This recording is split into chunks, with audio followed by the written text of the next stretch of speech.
Hello, everyone, and welcome. My name is Sam McBride from Vistara.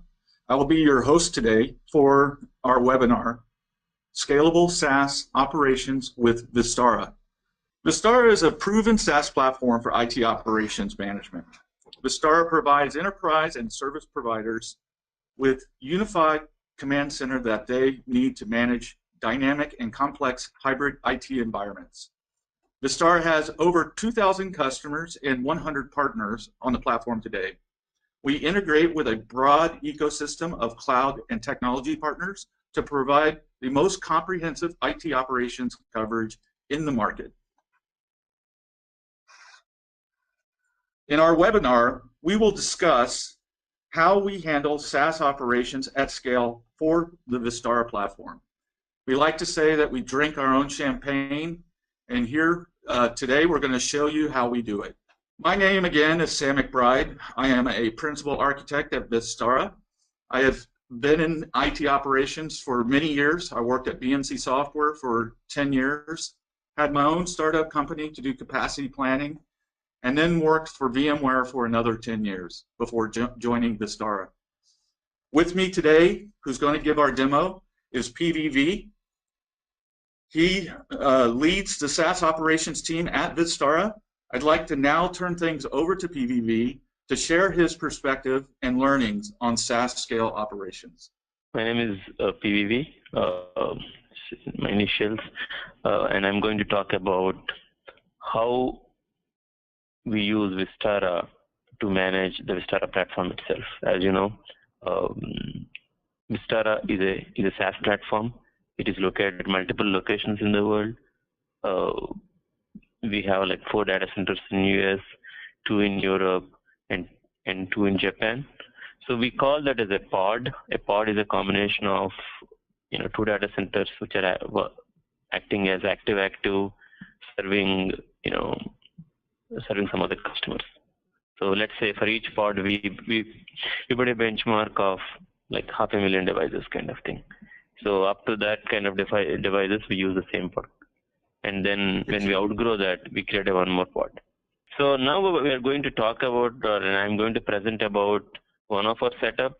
So I'm going to take a use case from our US pod. I'm going to show how we use Vistara to, to see what's happening in the platform. How do you measure the performance? How do you manage the DevOps? And, how do you do the whole operations part, right? So the areas that I'm going to talk about is, how do you view the health, which is basically the dashboards, and then the assets, the way they're discovered and managed. And I will talk about the alerts, tickets, auto incident policies, and all those things. Then we talk about service map and how we visualize the whole thing as a service rather than individual components, right? So how do we know that if something is degraded in Vistara, as a service is degraded rather than, one server is down, 2 servers is down kind of thing. And I'll talk about some of the DevOps techniques that we use as part of the platform deployment and management, and finally, some of the reports that we use. Okay, so let me go forward with the demo, basically the discussion. Okay. I'm logging into the platform here. So when I log in, you can see we have the first page that we log in will give the overall health of the system. So we create multiple dashboards based on the need. For example, you can see that these are all our multiple locations and the pods that we manage. If you look at this, this is one of the, and especially of the US SaaS platform, this is the overall health of the platform. So we know that there are 322 devices that are used to manage. These are the different queue lengths and the service availability. If you see the service availability showing, Vistara platform, how much is available, the backbone and the product time. Okay, and the device availability part. For example, in each group, how many devices are available? RC01 is our first data center. SJC01 is our secondary data center. So you can see how the devices are available in each data center. Okay, this gives a very good view for me. Assuming I own the whole thing, right? It gives a very good visibility to me on how my platform is behaving at this point of time. Okay, all these dashboards are projected in our NOC, we have a dedicated team that handles the SaaS operations, so they exactly know how the system is behaving. Okay, so the dashboards can be at a global level, the way I defined here, or you can customize the dashboard. So what we did is we have created multiple dashboards for app cluster. For example, we created a dashboard where we check the availability of the app and memory utilized and heap used, right? For example, if you see this, one of the app server is running with high memory, but at the same time I can look at my heap used here and know that, okay, even if it is running at high memory at a OS level, the application is not really using that much memory. So this gives a lot of insight into the system and how the system is behaving, and also avoid a lot of false positives.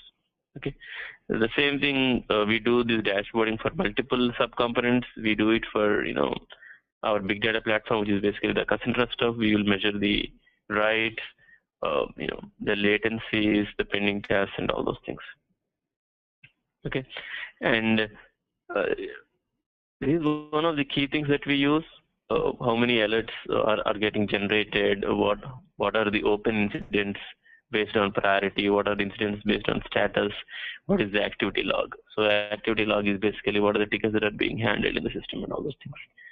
We basically the whole operations part that we use to manage Vistara. Okay, and as I told you, all these dashboards are presented in a cast mode. Basically, they're presented in our screens so that the NOC can have the status on what's happening in the platform. Okay, so moving on, let me talk about the infrastructure and how we use it and all those things. For this particular setup, the ES1 of the pod, we have around 322 devices that we monitor and manage. These are the servers that actually deliver the SaaS, the URL, right? app.vistara.com. These servers deliver that URL.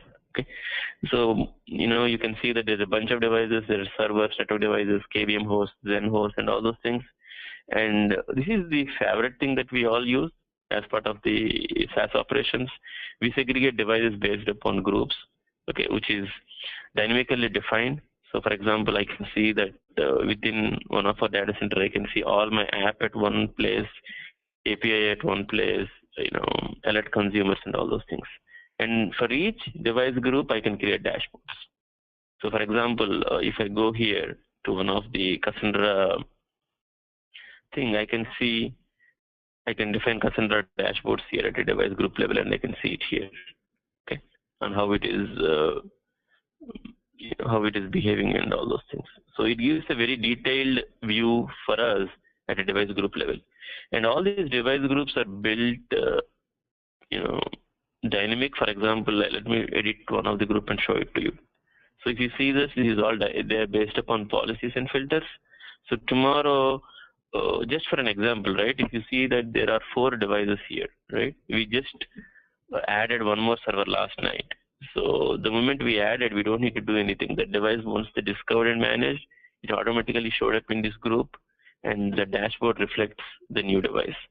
So I'll talk about the policies and everything as we move forward, but the dynamic policy thing is really helping us to make sure the environment is up to date all the time with respect to Vistara. So now the next thing I would talk about is, let me showcase how we use the discovery functionality and the device management functionality. Okay.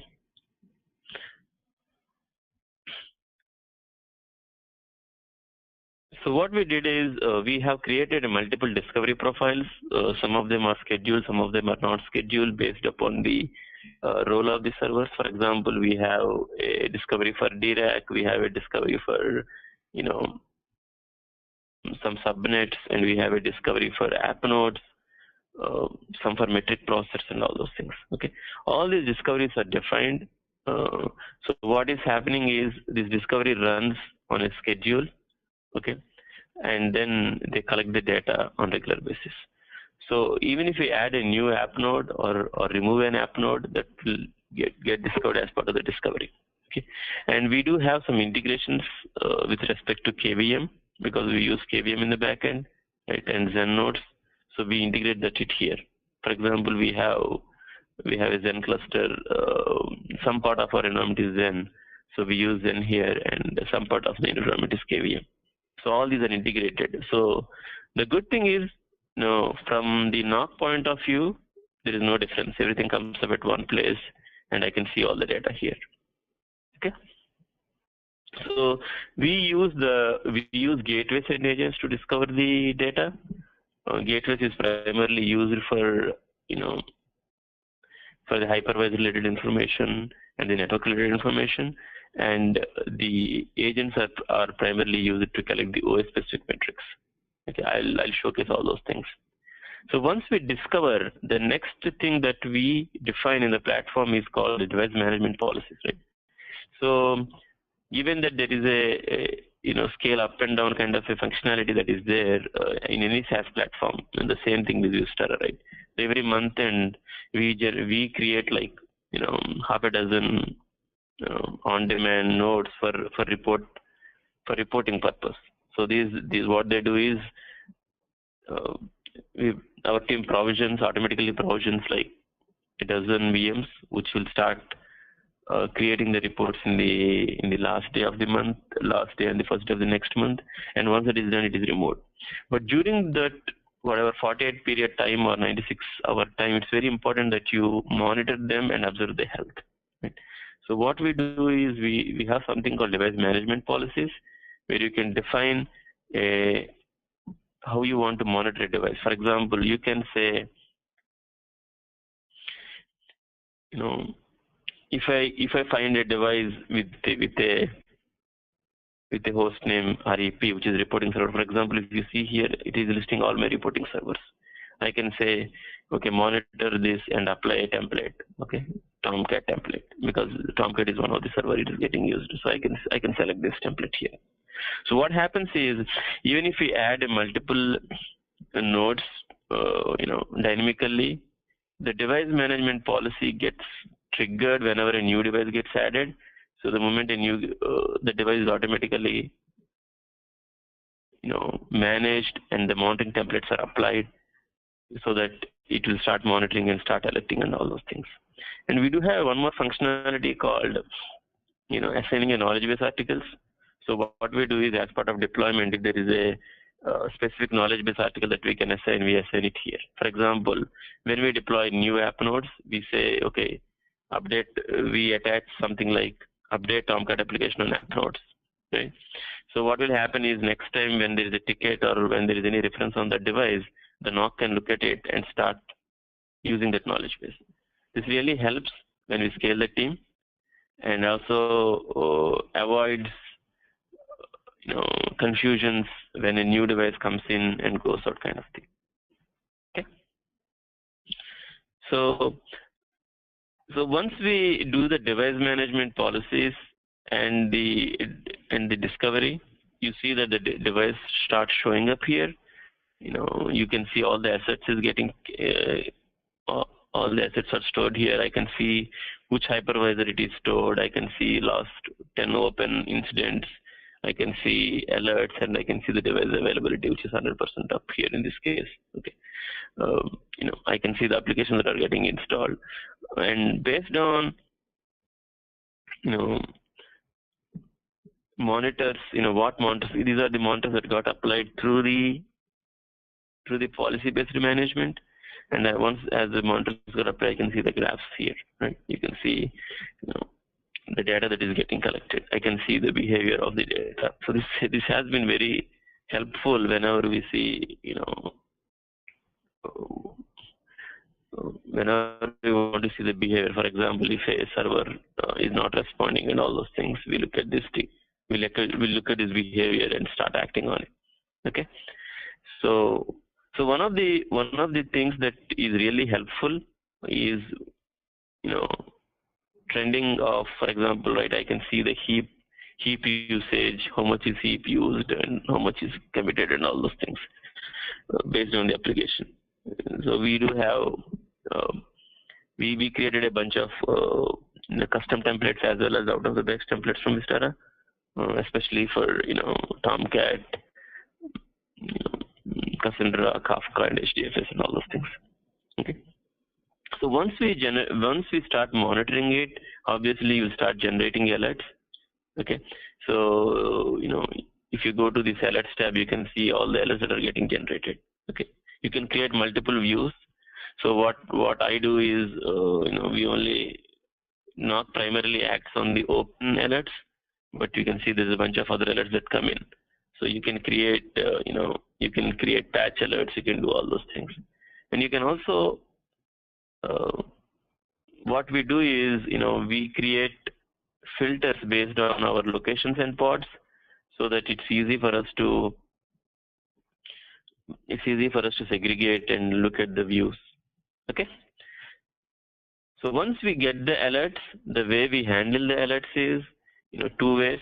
The first one is the NOC looks at the alert and feels that okay, this should be created as a ticket.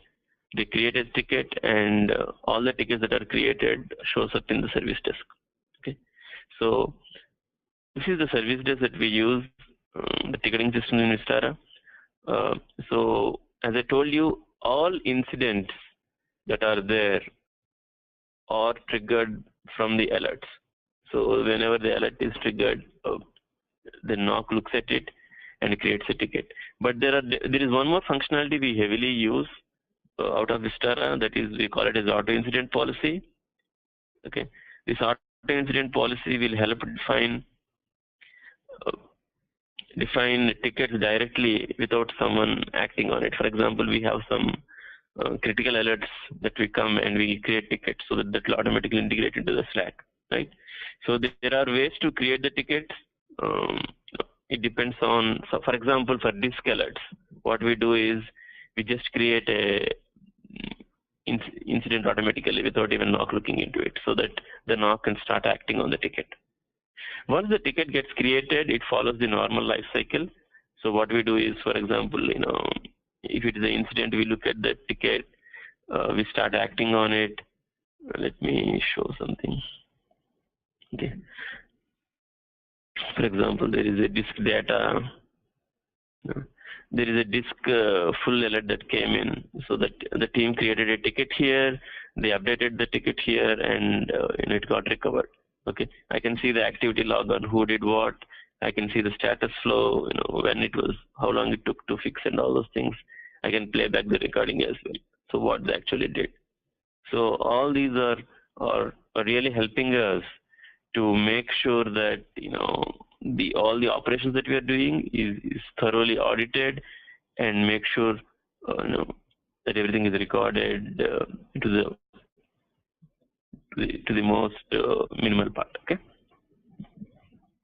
And then the next functionality that we use is the change request. So any change that goes into production, especially the releases, all these goes to change management. So for example, let me pull out the latest request, one of the latest requests.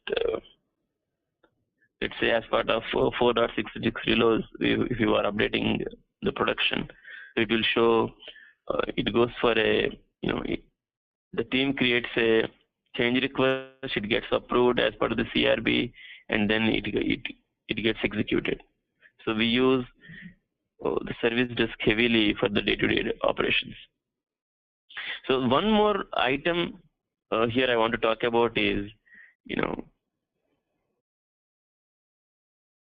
the way the SLAs are defined here, given that we need to make sure that the platform is available 24/7 and performance analysis. We have a SLA reminders defined. Okay, so what we do is I just created a couple of them couple of days back to showcase at this particular customer level. So we can define SLA here. So what we do is, if a urgent incident, for example, a device down or a resource down comes in, so someone in the NOC will look at it and act on it. If they don't act on it, that gets escalated to the next level, right?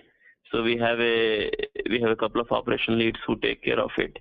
So it goes to the operational leads and they start working on it, and they can coordinate things and fix it kind of thing. So this has been very helpful, the SLA reminders and those kind of things. Okay. So one more functionality that I would like to talk about is, there are some components in the system, in our components in the system, where we directly escalate to the respective owner without, for example, if there is a URL alert, right? So it goes to the level 2 guy directly, right? So for those, what we do is we configure, email alerts and those kind of things. You can define a roster and put everything there. Okay, that's one more way of triggering notifications and everything from the tickets that we have. Okay. So we talked about, I just want to go back to this PPT. We talked about dashboards, asset discovery, device management, alerts and tickets. So let me talk about one of the key functionality that we really thoroughly use to understand the health of the system. Right? As you already, we call it a service map. Let me refresh this one more time.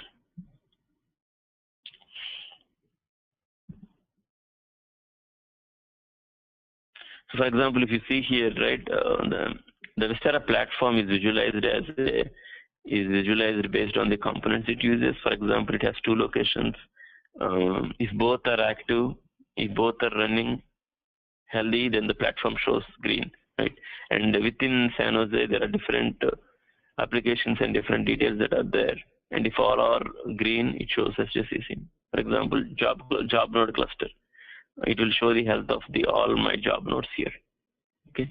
So the beauty here is, for example, if one of the job node goes down, okay, we anyway get alert on it, but it shows the platform in a degraded state. So that gives our executive team as well as the senior management team, because these dashboards run in our NOCs.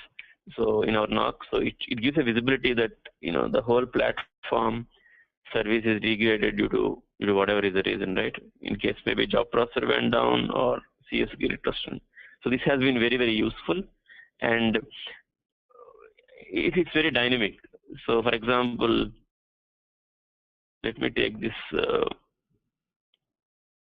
one of these things. For example,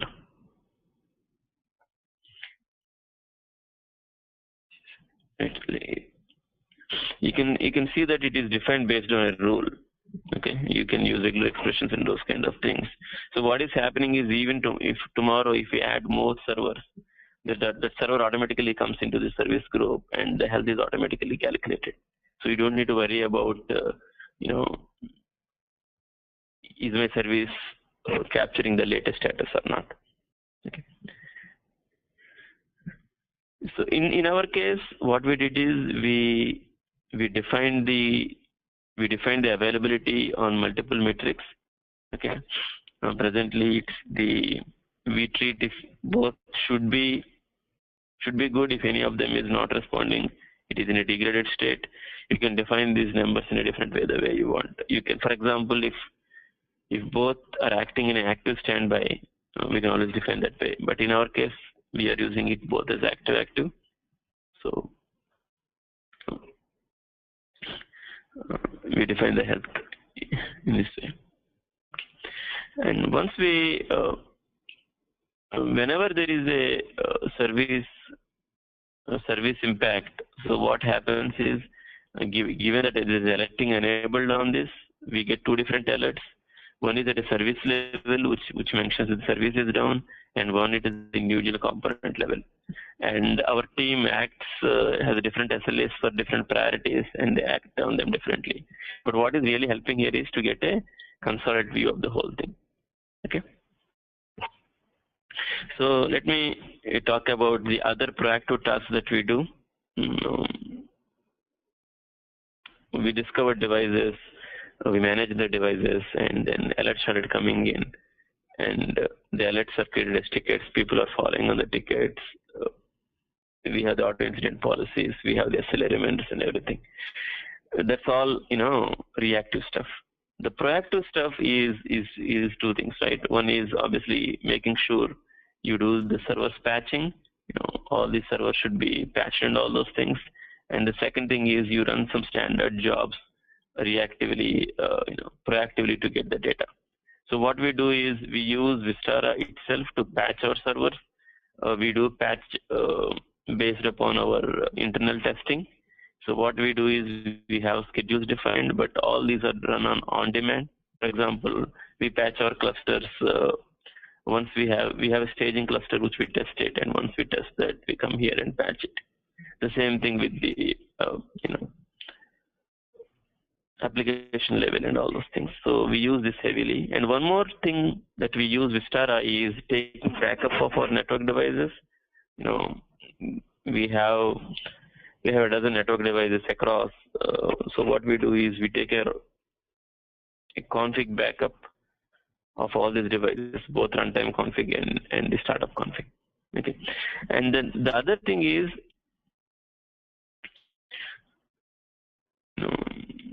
just to show you, not everything is exposed here, but we do have some scripts that will that will try to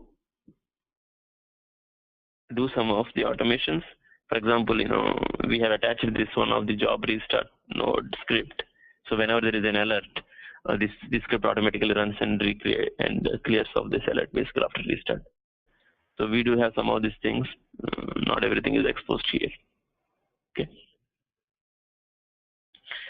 So the next part I would like to spend is on the reports. Okay. So now that we are doing a lot of activity on the system, it can be alerts, it can be tickets, or it can be monitoring data and all those things. So what happens here is, we have a monthly cadence to submit to our executive team about the health of the thing. So what we do is we use reports like executive availability report and executive summary report to generate some executive reports and present it to the management. The one thing that we regularly use is the alert report as well as the ticket report. Okay, so what happens is every week we schedule we do analysis of the tickets. For example, in this case, we generally define like a ticket report every week and go through all the 7 days tickets and see, okay, where we are failing and how many are the SLA breaches, or what did we do good, what did we do bad, kind of thing. And the next mostly used report is the alert report. Alert report will give you the number of alerts that came into the system, how they are processed, and all those things. This gives us a fairly good idea about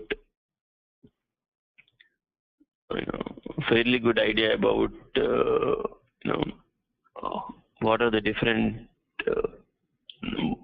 what are the areas or what are the functionalities or the device groups that are getting impacted or that are generating more number of alerts.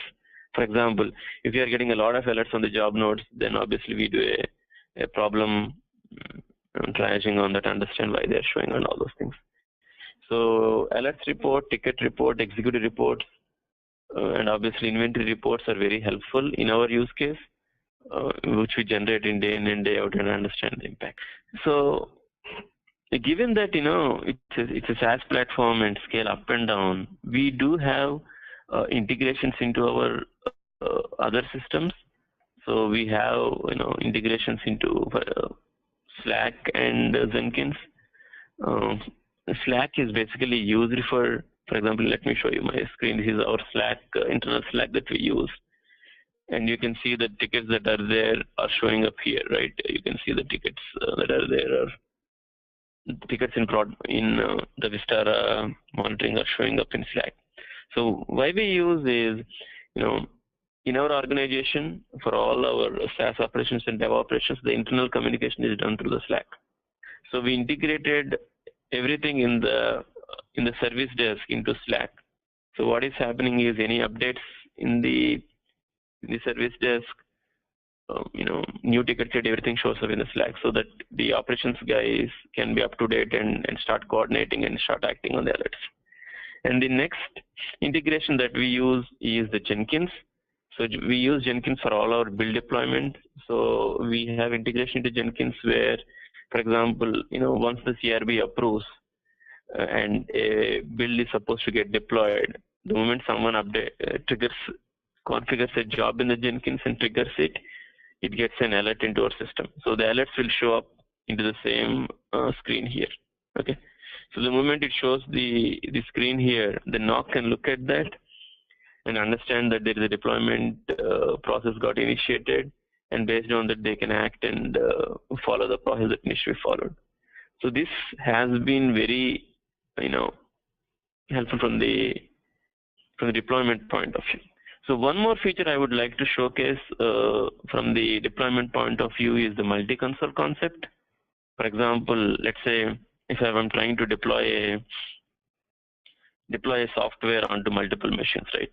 Obviously, we use a lot of scripting and all those things which we invoke from the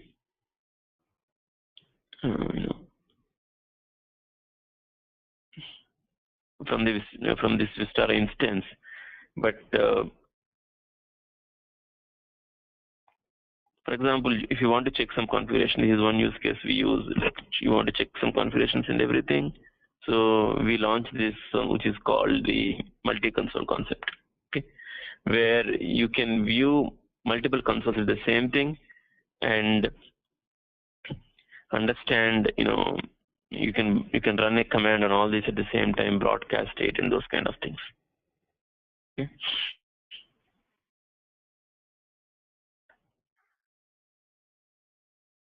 So you can see that here, right? You can see all the consoles got launched here. So this is one of the feature where, for example, if I want to check some etc file, etc host file or something, I can do it at one shot, okay, across all my the cluster nodes rather than worrying about and all those things. This is very helpful when you are validating some of the configs that are deployed. Okay. Given the time, so one last thing I would like to cover before I open up for questions is the knowledge base. So we do maintain a knowledge base for our needs, for the platform maintenance needs, right? We segregate them as a configuration, deployments, SOPs, and troubleshooting. For example, in SOPs, we write multiple. Let's say I want to show you some. Okay. When we validate a queue, right? We check how the queue is performing. We go to that particular server, check the logs and all those things. So we use this knowledge base for a lot of standard operating procedures, and for some of the troubleshooting things. For example, how do we restart it? How do you add it? And deployment. So how do you deploy? How do you update a Java version? And how do you build update on app nodes and all those things? The thing is, whenever this is really helping us, because when we deploy a new build, or when you deploy a new system into the production, if it is existing module, we attach the same knowledge base. If it is something which we are adding new, then we create a knowledge base and do it. So the operations is very seamless. Okay, so these are the different functionalities that we as a group using to manage Vistara, right? So from dashboards to monitoring to management to alerts, tickets, and knowledge base. Okay, so this is what we want to showcase to you. I believe I'm done here. Sam, and I'm open to questions, and we can talk about anything that you okay. Thanks, PBB. I hope everyone on the call now has a good understanding on how our SaaS operations team uses Vistara to manage our IT operations management SaaS platform. We're now going to jump to the Q&A session, and One of the questions that I have is, I see this as a great DevOps tool. How do you collaborate with your dev teams during a release? Do your dev teams also use Vistara for understanding service health and availability? So this is what the process we follow, right? For example, initially when let's say if development team is ready with the build, with a new functionality that gets validated with the QA internally. Once the QA validates it, there is a customer facing team that reviews the changes and says thumbs up to go to production, and then they create a change request. Okay, they create a change request for the SaaS operations. SaaS operations reviews the change request. We have internal CRB meeting with the stakeholders. We talk about it, and once approved, we will start updating we will push the production, build into the production. So during this process, some of the key, you call them architects or leads, they have visibility, read-only visibility into the metrics of the Prodmon. Prodmon is nothing but the instance that is monitoring the Vistara, right? So they know that, okay, my queues are processing at 1 million messages per hour before upgrade. After upgrade, how it is processing. So they have that visibility as part of the dashboards and everything. Okay. Some of the development team members, I would not say all, but very few, has access to the dashboards and get a view of what is happening on the system, and any changes or anything that goes in goes through the goes through the SaaS ops and DevOps model. Given that it is very tightly integrated to the Slack, the DevOps and SaaS ops reach out to the development team for any of the issues or any of the changes that may cause it due to the upgrades and all those things. And that's what we are using Vistara from a development point of view. Okay. My next question is about, I saw a lot of big data technology. I saw Kafka, I saw Cassandra, yeah, and MongoDB. Can you explain a bit more about how you use big data technologies to manage thousands of customers at scale? Okay. So, as you rightly, pointed out, there are three different we have seen three different technologies here. One of the we use Cassandra heavily. Cassandra is used to store our metric data and the other event data. We have separate clusters for each of them. So it's basically given like it's more like a key pair that we store. So it is helping us to scale. Presently, we monitor around close to 1.5, 1.6 billion metrics per day from our partners, and around 1 million events from all our partners and clients. So Cassandra, we are using it for storing them, doing roll-ups, and scaling to the next level. Kafka is purely used for message processing, and this is helping us to queue up the messages, process them, and it's also a very highly scalable system. You can add more clusters. And the third thing is the HDFS or the Hadoop thing. We use that for the processing of the metrics, especially alert correlation or showing graphs, 1-year graphs, those kind of things. We use that thing. That's where we use the whole big data platform in the system. All right. So our next question is the auto incident policy something configured on the Vistara end, or can partners create their own policies? Okay, so the partners can definitely create their own policies. If you log into the system, go to setup and go to the auto incident policies. Whatever demo I showed or whatever I showed is purely on a partner login. So partner can create their own auto incident policies. Okay, there is no dependency on someone from Vistara. They can always guide you, but partners can definitely go ahead and create auto incident policies. And our next question is, this is regarding Slack integration. Can this be integrated with partner instances of Slack, or is it only integrated internally? It can be integrated to the partner instances. For example, if let's say one of the partner has partnera.slack.com, we can integrate that into his specific visibility, right? So when he logs in, he can see the Slack integration integrated into things. That can be done. So every partner can initiate that integration for his own instance. All right. PVB, this is the end of our questions. We have no more questions, but I'd like to thank you for taking the time to give this presentation about how we use Vistara on Vistara. And thanks everyone for joining today. We wanted to showcase some of Vistara's key capabilities during today's webinar. We will do a deep dive into some of the capabilities in upcoming webinars. Stay tuned, and we hope you can join us next time. That concludes our webinar. The webinar recording will be available soon after we finish. Thank you again, and have a great day.